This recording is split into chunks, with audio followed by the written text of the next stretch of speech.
Nalunod ang isang lasing na lalaki sa Paway Lake sa Ilocos Norte. Sa Bacoor, Cavite naman, timbog sa buy-bust operation ng 3 tulak umano ng droga. Yan at iba pang balita sa Luzon sa report na ito.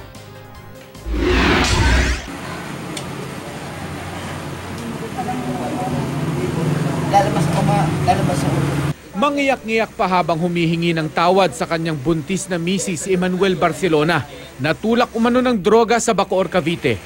Naaresto siya at 2 iba pa sa buy-bust operation.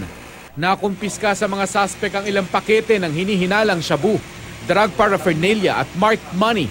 Aminado ang mga suspect na nagbebenta sila ng droga dahil daw sa pangangailangan sa buhay.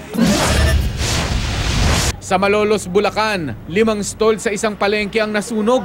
Wala raw naisalbang gamit ang mga tindera. Iniimbestigahan pa kung paano nagsimula ang apoy. Kritikal ang isang rider matapos bumangga ang minamanehong motorsiklo sa concrete barrier ng ginagawang tulay sa barangay Karuan sa Pasukin, Ilocos Norte. Tumilapon ang biktimang si Richie Cadiente at nabagok ang kanyang ulo sa simento. Agad siyang dinala sa ospital. Ayon sa pulisya, nakumpirmang nakainom ng alak ang biktima at walang suot na helmet.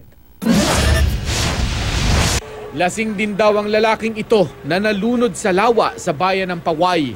Ayon sa mga kamag-anak ng biktimang si Christopher Lubong, maghapon silang nagiinuman malapit sa sapa.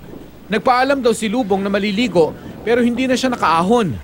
Nakita pa raw nila itong nagpapasaklolo pero hindi naisalba dahil walang magamit na balsa. Wala naman daw nakikitang foul play ang pulisya sa pagkamatay ng biktima.